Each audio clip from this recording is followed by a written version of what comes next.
मुल्क में mobile phone calls, अंगूठों के निशानात और नादरा का डेटा गैर महफूज हो गया है। 16 करोड़ से ज्यादा पाकिस्तानियों की निजी मालूमात और हसास दस्तावेजात आम अफराद शहरियों को फरोख्त करने लगे हैं। मतलब आम शहरियों को ये दस्तावेजात फराहम की जा रही है। एक सेंसिटिव डेटा है, 16 करोड़ अफराद का ये सेंसिटिव डेटा है जो आम लोगों के हाथों में है। अब ये कैसे है, ये मामला है क्या, इतना सादा नहीं है। जरा आपको समझाने की कोशिश करते हैं। चंद 100 रुपए देकर किसी भी फर्द की कॉल हिस्ट्री, उसकी लोकेशन, अंगूठों के निशानात, शनाख्ती कार्ड्स और फैमिली ट्री रिकॉर्ड हासिल किया जा सकता है। यानी वो कोई भी शख्स है, उसके फैमिली मेंबर से मुतालिक डिटेल्स आप जान सकते हैं, उसका मोबाइल नंबर, उसके घर का एड्रेस और उसके एड्रेस के साथ साथ उसकी लाइव लोकेशन आपको पता चल जाएगी कि वो शख्स इस वक्त कहां पर मौजूद है। इसके साथ साथ इन पैकेजेस में और क्या क्या शामिल होता है, जरा उसकी तफसीलात आपके सामने रखते हैं। टीम दस्तक ने इस हवाले से एक बड़ा स्टिंग ऑपरेशन किया है जिसमें कई किरदार भी बेनकाब हुए हैं। लोकल गैंग पैसों के एवज मोबाइल डेटा फरोख्त करते हैं। जो सिस्टम मोबाइल कंपनीज, पुलिस, खुफिया इदारों और नादरा के पास होता है, यानी इन इंपॉर्टेंट इदारों के पास होता है ये डेटा कीपिंग, इनका काम है, वो प्राइवेट लोगों के पास भी है। यानी मेरा और आपका डेटा प्राइवेट आम लोगों के हाथों में है। ये बिल्कुल गैर महफूज है। ये किस तरह से है, जरा उसकी तफसीलात गाहे गाहे आपको बताते हैं कि हो कैसे रहा है। साथ ही स्क्रीनशॉट्स भी आपके सामने हम रख रहे हैं। ये कॉन्वर्सेशन है जो हमारी टीम ने इन लोगों के साथ की है।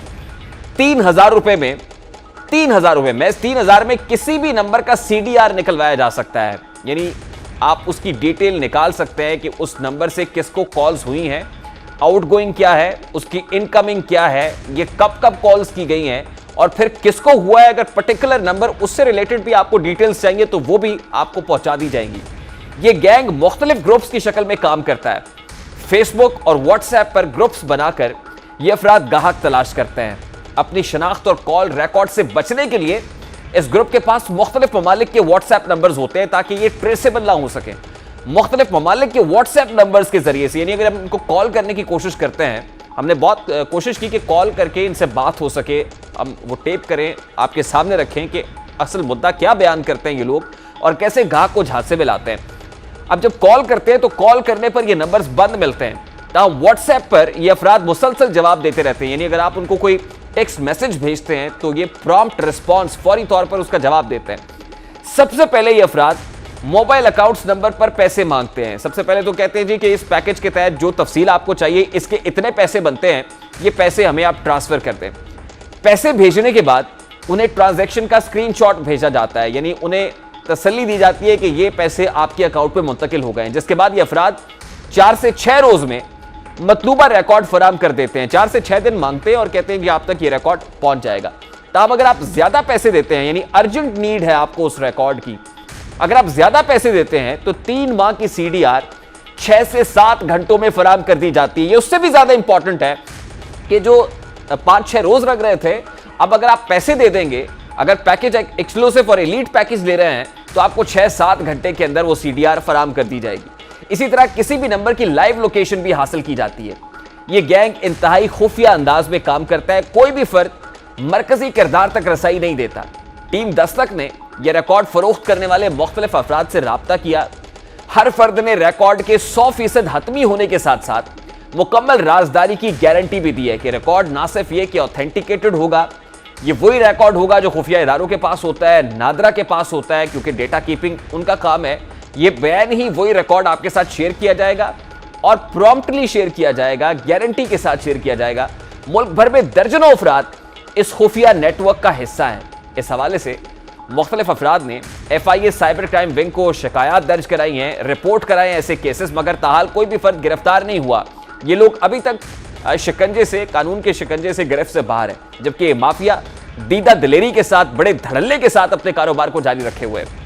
इस गैंग ने टीम दस्तक के साथ अपनी रेट लिस्ट भी शेयर की है और इस रेट लिस्ट के मुताबिक आप पाकिस्तान में होते हुए किसी भी शहरी के बैंक की तफसील, अब ये जरा गौर से सुनने वाली है कि आपको क्या क्या मिल रहा है इस पैकेज के अंदर। पाकिस्तान में किसी भी शख्स के बैंक अकाउंट की डिटेल्स आपको मिल जाएंगी कि उसका बैंक अकाउंट किस बैंक के अंदर है, उसमें कितने पैसे पड़े हुए हैं, कितनी ट्रांजैक्शन उसके अंदर हुई है हालिया, ये सारी तफसीलात उसके बैंक अकाउंट की ये आपको फराहम कर दी जाएंगी। गाड़ियों और दीगर जायदाद की तफसीलात, यानी उसकी एसेट्स क्या हैं, कितनी गाड़ियां उसके पास, उसकी जायदाद कितनी है, ये तफसीलात जो FBR के पास होनी चाहिए है, वो सारी तफसीलात एक प्राइवेट शख्स आपको फराहम कर देगा। किसी भी फर्द के अंगूठे का निशान यानी उसके फिंगरप्रिंट्स, उसका थंब इंप्रेशन, वो भी आपको फराहम किया जा सकता है। और अगर आप अंदाजा लगाइए कि थंब इंप्रेशन आपके पास है किसी भी शख्स का बायोमेट्रिक्स में, आप उसके नाम के सिम भी निकलवा सकते हैं। आप उन निशानात को गलत तरीके से किसी भी जगह पर इस्तेमाल कर सकते हैं, क्योंकि फिंगरप्रिंट, थंब इंप्रेशन उस शख्स का है और रिकॉर्ड आपको मिल रहा है, आप वो इंसर्ट कर रहे हैं, तो ऑब्वियसली नुकसान किसको पहुंच रहा है? उस शख्स की साख को पहुंच रहा है जिसका थंब इंप्रेशन इस्तेमाल हो रहा है। और दस्तावेजात उससे जुड़ी हुई जो हैं वो भी आसानी से हासिल की जा सकती हैं। इसी तरह किसी भी शख्स के नाम पर मोबाइल फोन सिम भी आपको मिल जाती है, यानी मोबाइल फोन सिम आपको चाहिए लेकिन वो आप अपने नाम पर रजिस्टर नहीं करा रहे। आपको पता है बायोमेट्रिक सिस्टम है, आपको खुद जाना पड़ता है, एक आईडी कार्ड के ऊपर 5 से ज्यादा सिम्स नहीं हासिल की जा सकती, तो आप किसी दूसरे शख्स के नाम पर उसके आईडी कार्ड के साथ एक सिम आप हासिल कर सकते हैं। लाहौर में मौजूद शख्स के नाम पर ओकाड़ा में सिम रजिस्टर हो गई। इस तरह के बहुत सारे केसेस होते हैं। लाहौर में का शहरी था और उसकी जो सिम है वो ओकाड़ा की रजिस्टर्ड है। इस रजिस्ट्रेशन का तस्दीकी मैसेज मौसूल होने पर शख्स को इल्म हुआ। मोबाइल फोन कंपनी से जब राब्ता किया तो कंपनी ने मामले से लाइलमी का इजहार कर दिया कि कंपनी के पास तो ऐसी कोई इंफॉर्मेशन नहीं है, कंपनी ने तो ऐसा नहीं किया है। अब मोबाइल फोन रिकॉर्ड कौन फराहम करता है, बड़ा इंपॉर्टेंट सवाल है। क्या मोबाइल फोन कंपनीज के अफराद इस ग्रुप के साथ राब्ते में? अब ऑब्वियसली जो डेटा एक सेलुलर कंपनी के पास होना चाहिए वो अगर इन लोगों के हाथ में है तो ऑब्वियसली किसी ना किसी की मिली भगत से ये डेटा लीक हो रहा होगा, वहां से रिलीज किया जा रहा होगा और कंपनी के लोग भी पैसे ले रहे होंगे। यकीनन इसको प्रॉब किया जाना चाहिए, इन्वेस्टिगेट करना चाहिए कि कौन लोग हैं जो इन लोगों के हाथ मजबूत कर रहे हैं। क्या पुलिस एहलकार इस गैंग को मालूमात फराहम करते हैं? कौमी शनाख्ती कार्ड और नादरा के डेटा तक इस गिरोह की रसाई कैसे है?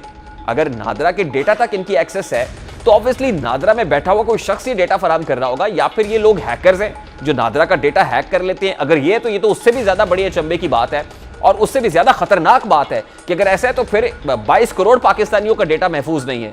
ये माफिया एफबीआर के रिकॉर्ड की कैसे चोरी करता है? फिर पूछना चाहिए एफबीआर वालों से कि आपका डेटा इन लोगों तक कैसे पहुंच जाता है। यानी एक शख्स एफबीआर के पास रजिस्टर होता है ये सोचकर कि उसका डेटा महफूज है, प्राइवेट है, एक्सक्लूसिव है, लेकिन वो डेटा आम शहरी के पास पहुंच जाता है। यानी उसकी जायदाद कितनी है, उसकी गाड़ियां कितनी है, उसके बैंक अकाउंट्स, उसके एसेट्स कितने हैं, ये एफबीआर के पास होना चाहिए। ये डेटा आम शख्स को कैसे मैसर आ जाता है? वो आजादाना सरगर्मियां जारी रखे हुए हैं मगर एफआईए इन सरगर्मियों को कंट्रोल करने में नाकाम क्यों है? यानी एफबीआर के बाद जो है, नादरा के बाद जो है, एफआईए जो है वो इनको कंट्रोल करने में नाकाम कैसे हो गया? ये बड़ा इंपॉर्टेंट सवाल है। टेक्नोलॉजी में तब्दीली के साथ जराइम का अंदाज भी बदल चुका है। जैसे जैसे टेक्नोलॉजी एडवांसमेंट हो रही है, जुर्म की नौयत, उसकी कैफियत भी बदल रही है, उसमें भी एडवांसमेंट आ रही है। सवाल यह है कि साइबर क्राइम पर कैसे काबू पाया जा सकता है? हमारे यहाँ साइबर क्राइम लॉज जो हैं वो तो बना दिए जाते हैं, उनकी इंप्लीमेंटेशन कहाँ है? पाकिस्तान की 70% आबादी मोबाइल फोन से जुड़ी हुई है, सब लोग मोबाइल फोन इस्तेमाल करते हैं। यानी 15 करोड़ से ज्यादा पाकिस्तानियों की मालूमात खतरे से दो चार है, खतरे से बाहर नहीं है। अब सवाल यह है कि साइबर सिक्योरिटी के हवाले से पाकिस्तान क्या इकदामात कर रहा है? ये वो तमाम सवाल हैं जो हम आज के दस्तक में उठा रहे हैं और उम्मीद है कि अरबाब इख्तियार इन सवालों को न सिर्फ प्रॉब करेंगे बल्कि इनके असल सवालात के जवाबात जो है वो भी हम तक जरूर पहुंचाएंगे, ताकि एक आम शहरी जो यकीनन कंफ्यूज होगा, परेशान होगा, बहुत सारे रिजर्वेशंस उसके सर में इस वक्त घूम रहे होंगे कि कैसे हो रहा है ये सब कुछ। मैं ये समझता था कि मैं महफूज हूं, एक मोबाइल फोन के जरिए से मेरा इतना सारा डेटा और इतना कीमती डेटा अगर किसी के साथ शेयर हो रहा है तो यकीनन लम्हा फिक्री